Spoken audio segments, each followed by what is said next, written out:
إن الحمد لله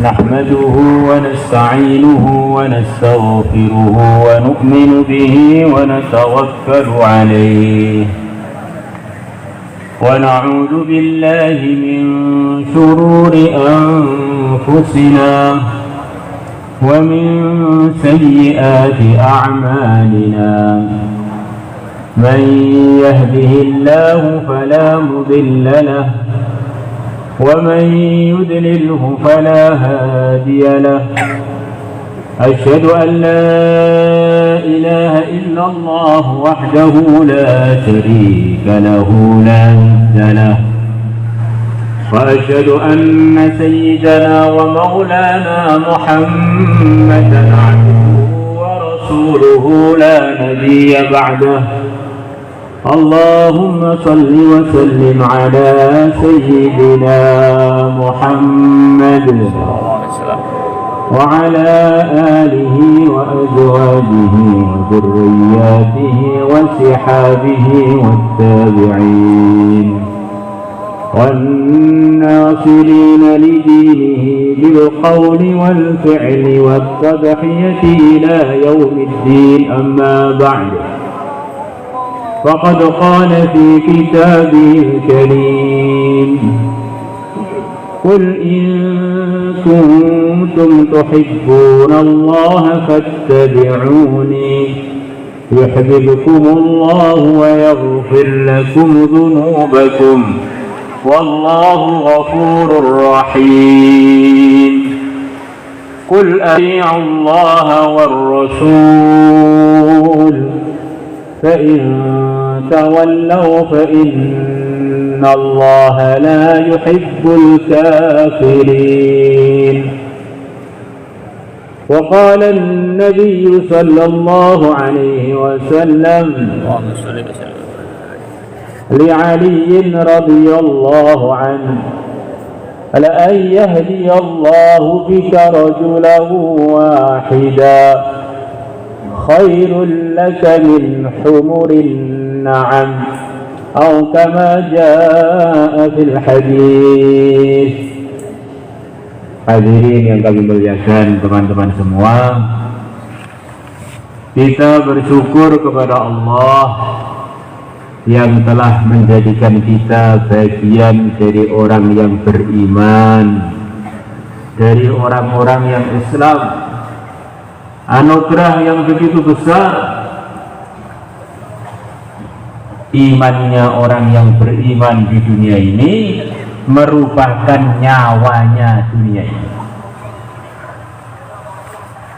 Di dunia ini andaikan orang beriman sudah tidak ada dan waktu itu akan datang, maka dunia tercabut darinya rohnya dan nyawanya, maka langsung dunia runtuh, bintang-bintang hancur, bulan-bulan, matahari semuanya hancur dengan sebab hilangnya orang-orang yang beriman dari muka dunia ini. Maknanya para hadirin, yang seharusnya merasa lebih bertanggung jawab mengenai keadaan dunia ini, keamanannya, ketentramannya, perlindungannya, seharusnya yang paling merasa bertanggung jawab adalah orang yang termulia di dunia ini, yang punya nyawanya dunia ini. Mestinya dia yang lebih merasa bertanggung jawab untuk merawat dunia ini, karena dunia ini telah digantungkan nasibnya dengan orang-orang yang beriman. Mestinya orang beriman itu di samping bersyukur ada rasa tanggung jawab. Kalau orang-orang beriman di dunia ini memperbaiki amalannya, menyempurnakannya, maka tentu orang-orang yang di dunia ini akan melihat anugerah, kebaikan, macam-macam penjagaan nusratullah akan datang bertubi-tubi kepada umat Islam ketika mereka menyempurnakan imannya dengan amal. Kalau ada orang rajin sholat berjamaah, maka Allah akan jaga tetangga dia 40 ke kanan, 40 ke kiri, 40 ke depan, 40 ke belakang. Kalau semua orang yang beriman yang laki-laki berjamaah, Indonesia aman, tentram, selesai masalahnya. Ini sholat berjamaah, belum yang lain-lain. Ibnu Mas'ud radhiyallahu anhu beliau mengatakan kepada orang-orang Madinah selepas beliau mensurvei melihat orang-orang Madinah bagaimana sikap-sikapnya dengan Islam, wabil khusus dengan sholat jamaah. Beliau melihat para penguasanya, beliau melihat orang kayanya, orang miskinnya, pemuda-pemudanya, semuanya sangat memperhatikan, semuanya sangat memperhatikan sholat 5 waktu dengan berjamaah. Maka beliau mengatakan, selama umat Muhammad laki-lakinya sikapnya kepada sholat seperti hari ini, umat Muhammad akan selalu di atas hidayah. Ini dari sholat jamaah, belum yang lain-lain. Siapa yang selepas sholat fardu membaca ayatul kursi, maka Allah akan jaga agama dia. Tidak ada antara dia dengan surga kecuali kematian saja. Maknanya husnul khatimah, bidadari yang nan cantik telah menunggu dia. Allah akan jaga harta dia, akan jaga keturunan dia, akan jaga tetangga-tetangga dia. Kalau seluruh umat Islam membaca ayat kursi setiap lepas sholat, Masya Allah, apa yang terjadi? Kemakmuran, ketentraman, kerukunan terjaga, akhiratnya sekaligus terjaga dunia. Hadirin yang kami muliakan, kalau orang itu datang ke Madinah yang asli, Madinah Al-Munawwarah, bukan Madinah Panjapa.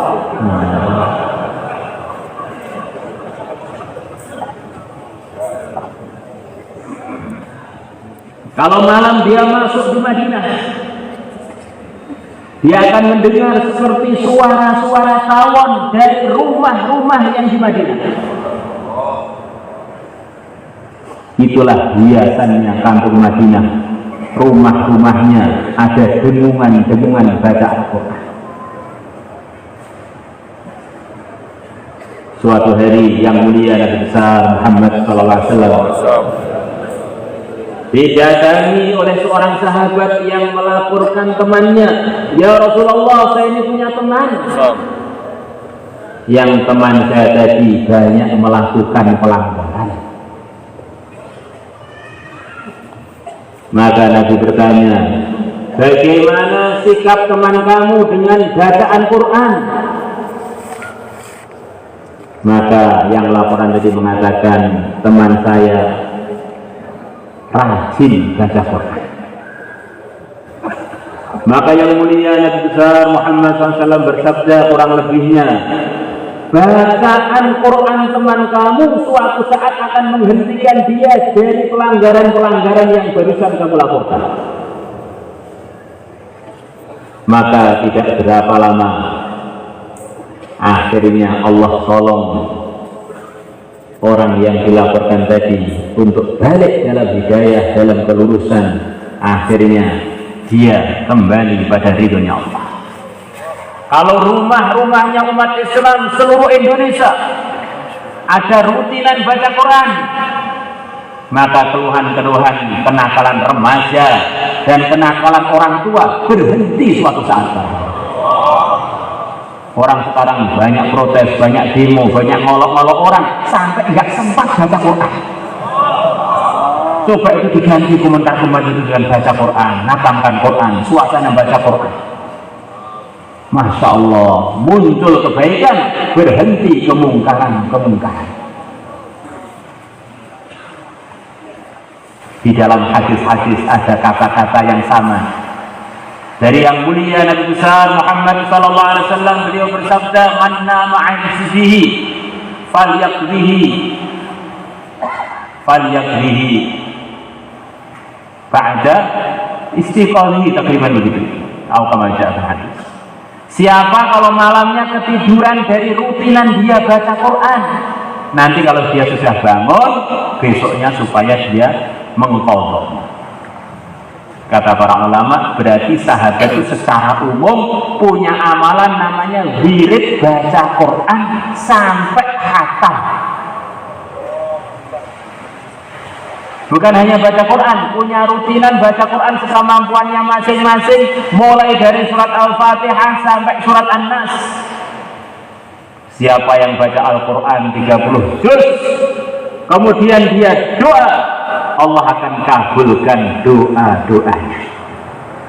Ayahnya punya hataman, ibunya punya hataman, anaknya punya hataman, mantunya punya hataman, cucunya punya hataman.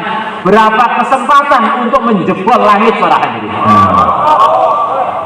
Hatamannya ayahnya doa, kabul hajat. Hataman istrinya doa, kabul hajat.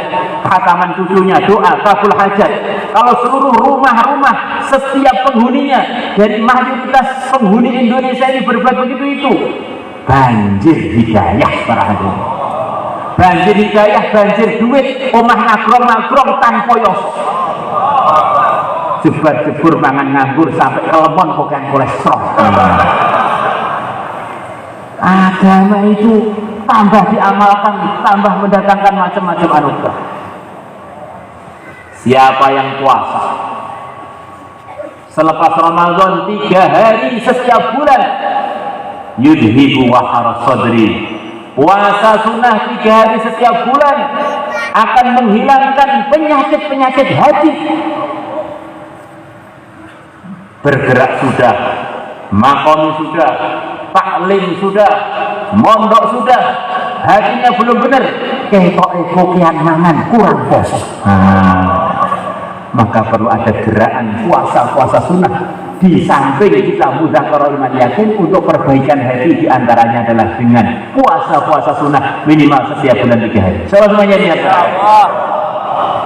Ini gambaran-gambaran bagaimana untungnya kalau umat Islam itu mengamalkan Islam tambah sempurna, tambah sempurna, tambah sempurna, tambah sempurna pula keberuntungannya, tambah sempurna pula macam-macam anugerah yang akan didapatkan oleh umat Islam. Hadirin yang dimuliakan Allah Subhanahu wa taala, Nabi kita telah bercerita macam-macam cerita. Di antara cerita yang berceritakan adalah cerita masa depan umat Islam, umat Muhammad. Masa depan umat itu sudah ditampakkan oleh Nabi kita kepada kita lewat cerita beliau, dan Allah telah tampakkan masa depan umat kepada Nabi kita lek-lekan, langsung beliau melihat, beliau dimasukkan di alam itu, alam masa depan. Bagaimana Pak caranya? Oh ya terserah Allah. Kita sendiri Nabi jelas bukan, wali tidak bukan, wali murid belum, bagian belum laku juga. Sering kita ini para hadirin mimpi-mimpi yang mana mimpi kita itu mengenai masa depan, akan dapat si fulanah, akan pergi ke tempat yang itu. Ternyata apa yang kita mimpikan selepas sekian lama menjadi kenyataan. Dan mimpi adalah percikan dari wahyu. Mimpinya orang iman itu adalah percikan dari berkahnya wahyu. Kalau kita yang banyak salah itu, oleh Allah kadang-kadang diberi bocoran masa depan. Bagaimana yang mulia Nabi besar Muhammad SAW, waktu Mi'raj beliau memang dimasukkan ke masa depan. Beliau dimasukkan ke surga yang nanti akan dihuni oleh umat Muhammad dan umat-umat yang lain. Beliau sudah masuk duluan dan masuk beneran. Yang menciptakan waktu, yang telah lalu adalah Allah, yang sekarang adalah Allah, yang akan datang juga Allah. Allah menghendaki sebagian hambanya dimasukkan ke masa depan, sebagaimana kita di sini kadang-kadang ngantuk-ngantuk, tiba-tiba kita masuk ke masa lalu. Seakan-akan kita ini di TK dulu, di SD dulu, masuk masa lalu. Maka ada orang-orang yang oleh Allah dipilih untuk melihat masa depan.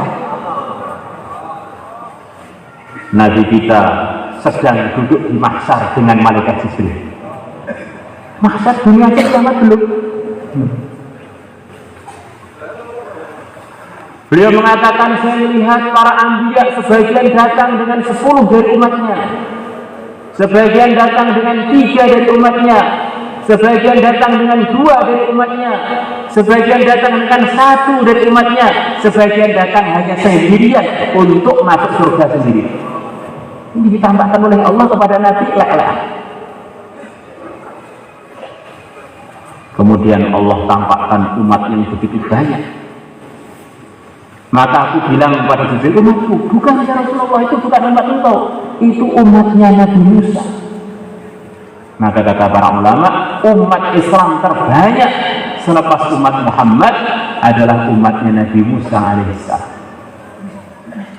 Maka selepas umatnya Nabi Musa, Allah tampakkan kepada Nabi kita umat yang begitu banyak yang memenuhi pojok-pojok bumi di mahsyar. Yang mana mahsyar itu adalah bumi ini para hadirin, tapi sudah dikondisikan oleh Allah sesuai dengan amalan masing-masing. Dan buminya pojok-pojoknya kelihatan semuanya. Tidak ada yang bisa sembunyi di mahsyar. Sembunyinya dengan amalannya masing-masing. Satu majelis, satunya dingin, satunya panas, satunya tenggelam pada keringatnya, satunya bergembira dengan macam-macam kebaikan yang dulu telah dilakukan di dunia. Maka Allah tampakkan umat Muhammad sampai memenuhi mahsyar, sampai pojok-pojok kelihatan penuh semua. Maka kata para ulama, ini bisa segera dari Nabi bahwa umat Muhammad akan terus dimudahkan oleh Allah untuk dapat hidayah sampai akan datang satu masa minimal 2/3 surga akan dihuni oleh umat Muhammad. Luar biasa. Kita jadi umat Muhammad itu risau teman-teman. Ojo ngalih kanjeng Nabi. Kanjeng Nabi sudah ditambahkan umat ini ke depannya itu prospek agamanya tidak akan bisa dihentikan oleh siapapun. Masa depan urusan agamanya cerah sampai akhirnya seluruh dunia dapat hidayah semuanya tidak terkecuali. Coba kita ini berpikir yang positif, berpikir dengan husnuzan. Kita berpikir dengan husnuzan. Coba kita lihat. Kita ini mau pergi haji, ngantrinya berapa puluh tahun. Apakah itu bukan satu bukti bahwa umat Muhammad tambah banyak?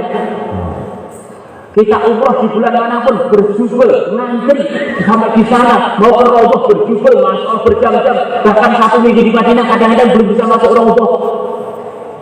Apakah itu bukan satu bukti bahwa umat Muhammad tambah banyak? Coba kita lihat di Indonesia berapa puluh tahun yang lalu dengan sekarang. Berapa banyak orang sekarang, perempuan yang berjilbab, laki-laki yang pakai topi, masjid-masjid yang hidup amalan, sos-sos yang mulai banyak di seluruh Indonesia, bahkan di seluruh dunia, di mana-mana muncul orang-orang yang dapat hidayah dari Allah. Di Eropa, di Inggris minimal satu masjid sholatnya mengulang 2 kali, bahkan ada yang sholatnya sampai mengulang 7 kali sampai penuhnya. Nyata. Maka kita bersyukur kepada Allah menjadi umat Muhammad yang Allah telah mudahkan hidayah untuk umat Muhammad. Insyaallah kita bersyukur kepada hadirin. Alhamdulillah ala nikmatil imani wal Islam. Segala puji bagi Allah atas nikmat iman dan nikmat Islam.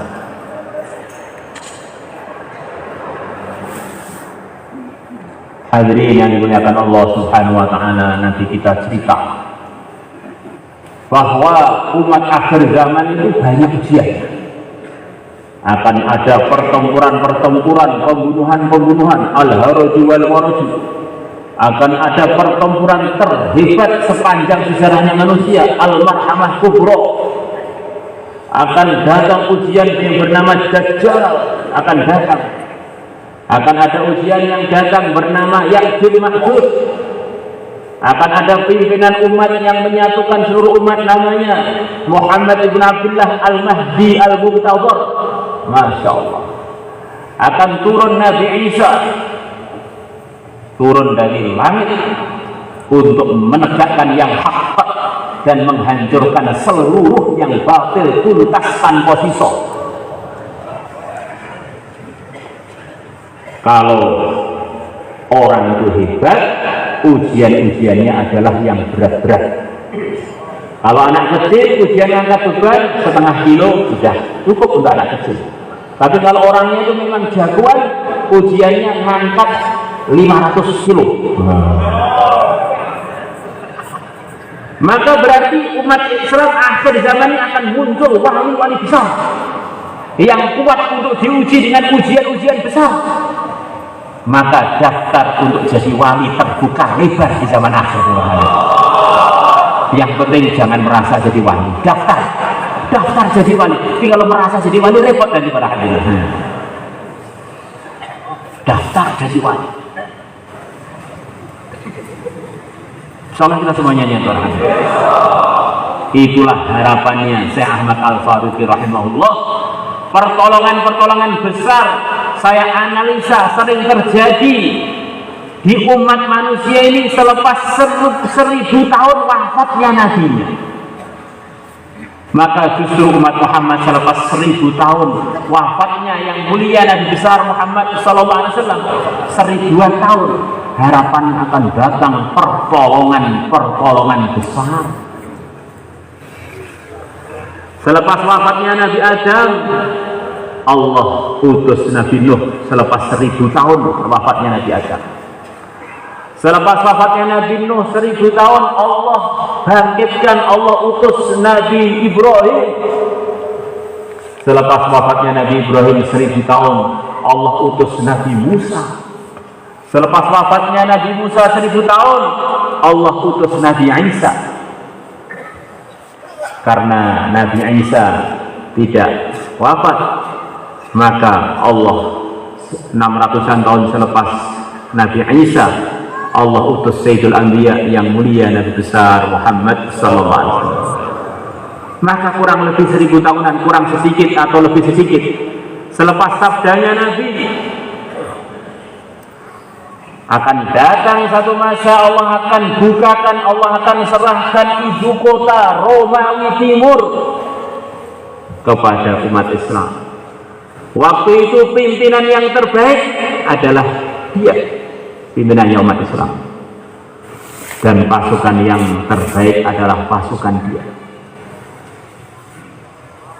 Apa yang disabdakan Nabi menjadi kenyataan. Kurang lebih 1000-an tahun selepas sabdanya Nabi, Allah bangkitkan seorang pemuda yang bernama Muhammad untuk jadi asbab terbukanya ibu kota Romawi Timur. Akhirnya pemuda tadi digelari dengan Muhammad Al-Fatih, Muhammad si pembuka, Muhammad si penakluk ibu kota Romawi Timur yang waktu itu umurnya baru 21 atau 22 tahun. Yang dia telah diangkat oleh ayahnya jadi raja mulai umur 14 tahun dalam sebagian riwayat. Yang orangnya nasabnya murni ajam katanya. Ternyata beliau adalah bisa dikatakan orang yang paling takwa, menyempurnakan agama paling sempurna di kalangan umat waktu itu, pimpinan terbaik, full fardhu sunnah. Pasukannya begitu juga, tidak ada sama sekali yang pernah meninggalkan sholat fardu selepas balik. Dan Nabi kita berjanji nanti akan Allah serahkan juga ibu kota Romawi Barat, Rumiyah, kepada umat Islam. Kapan itu ya Rasulullah? Inda khurujid Dajjal, ketika Dajjal menjelang keluar, justru umat Islam akan menguasai ibu kota Romawi Barat. Nggak tahu letaknya di mana, Amerika atau di Italia atau di mana. Masya Allah. Ini umat Islam ini memang pemilik dunia para hadirin. Amalannya kok tambah benar, kunci-kunci dunia diserahkan lagi pada pemiliknya. Ya karena pemiliknya itu kadang-kadang tidur, akhirnya penciptanya itu mau menyerahkan itu tidur nanti dirawat atau tidak. Maka kita dalam majelis kita ini kita usaha lagi untuk membangkitkan semangat kita dan semangat umat untuk meniru Nabi melalui para sahabat. Kita bergerak, kita makomi, kita kirim rombongan ke seluruh dunia para hadirin, insyaallah. Kita hidupkan amalan-amalan rubah di seluruh dunia, insyaallah. Negeri dekat, negeri jauh, rumah dekat, rumah jauh, kampung dekat, kampung jauh, kita hidupkan dengan amalan-amalan yang diridhai Allah, biar tambah barokah diri kita dan dirinya umat. Dengan husnuzon kita ini bersyukur jadi orang Indonesia yang mayoritas muslim. Benih-benih hidayah sudah mereka bawa semuanya, tinggal saling kerjasama, saling menyemangati, saling mengikram. Insya Allah sudah pasti ada titik temunya, tinggal kita saling silaturahmi, temu bareng-bareng keluar. Itulah harapan kita.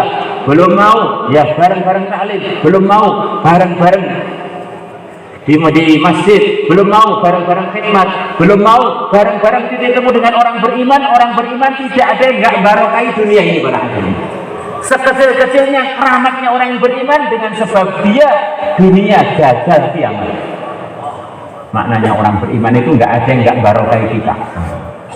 Gelem ditaskil alhamdulillah, ra gelem ya alhamdulillah, jangan ra gelem alhamdulillah. Nah, gelem alhamdulillah. Mau makomi diajak alhamdulillah, nggak mau apa tetap alhamdulillah. Kita tinggal di Indonesia, mayoritas muslim seluruh dunia. Harapannya nanti kalau kita berangkat menuju surga, nanti rombongan terbesar para hadirin, rombongan dari Indonesia. Kan isinya surga dengan isinya dunia itu sama para hadirin, sama-sama orangnya maksudnya ya. Jadi yang akan berangkat ke surga itu juga yang punya iman di dunia ini. Maka untuk menghitung sensus surga itu mudah. Orang Indonesia mayoritas muslim, berarti mayoritas akan datang rombongan itu mayoritasnya adalah orang Indonesia. Ya sudah sekian lama ini orang Indonesia selalu mendominasi mayoritas muslim seluruh dunia. Maka rombongan-rombongan yang telah lalu, orang Indonesia telah wafat yang lalu, generasi mbah-mbah kita, dan kemudian generasi kita, generasi akan datang itu terus mayoritas lagi. Maka kita bersyukur jadi orang Indonesia. Maka bagaimana kita niat soft awal dalam semua macam-macam perjuangan, insyaallah. Ya dakwahnya, ya ngajinya, ya wiridnya, ya ikramnya, dan husnuzannya dengan orang-orang Islam. Allah. Salah semuanya niat. Pasir. Siapa yang niat lebih jauh? Angkat tangan orangnya. 4 bulan itu sih. Kemudian 4 bulan 40 hari jalan kaki dan jalan mobil. Masya Allah. Keluar Masyurah para hadirin. Allah yang sudah punya istri, keluarkan surat. Beres suami istri bareng-bareng masuk surga di kloter yang sama. Semuanya niat rahmati. Kita ini pengen berjuang dengan disertai senyum dan husnuzon. Tidak urut gelem, alhamdulillah. Tak gelem ya tetap menguntungkan. Maka kemarin itu ada tamu. Saya beri masukan. Istrinya diajak taklim nggak mau, apalagi diajak urut nggak mau, diajak macam-macam program nggak mau. Lah apa kesibukannya istri kamu itu? Ya sholat 5 waktu, kemudian baca Quran. Ini sudah bagus, masya Allah. Sudah berkait kamu, berkait tangga, berkait seluruh Indonesia. Nggak maunya kan dengan kamu tak kan sudah. Dengan Allah dan Rasulnya masih mau, itu berkah, rawat itu. Nanti kalau kamu pisah malah nggak dapat lagi repotnya. Ya kalau ingin sempurna itu surga, dunia itu mengecewakan itu biasa. Maka kalau orang mandangnya begitu, itu istri saya ini walaupun nggak mau tak program apapun, dia orang iman, barokah itu. Dilihat barokah, dipegang barokah, apalagi dia apa-apakan. Masya Allah, berkah. Rahmatnya ini kalau di seluruh dunia tinggal istri saya yang beriman, dunia gagal kiamat. Insya Allah. Akhirnya mandang istri itu senyum terusnya. Gelem di program senyum, gak gelem di program tetap senyum. Walaupun kurang dikit.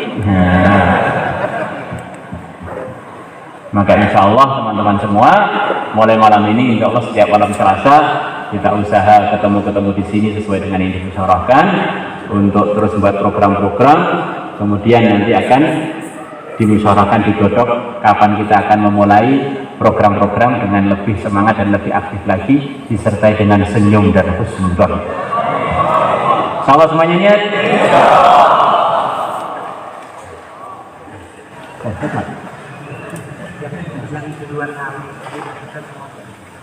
Yang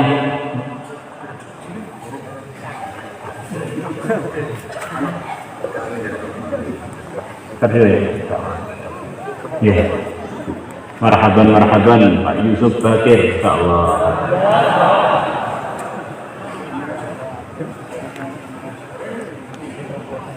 Kita doa ya.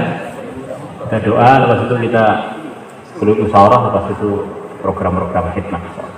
Allahumma shalli ala sayyidina Muhammad wa ala ali sayyidina Muhammad. كما صليت على سيدنا إبراهيم وعلى آل سيدنا إبراهيم في العالمين إنك حميد مجيد. Ya Allah, ampunilah kami. Ya Allah, luruskanlah kami. Ya Allah, pilihlah kami untuk jadi hamba-Mu yang saleh.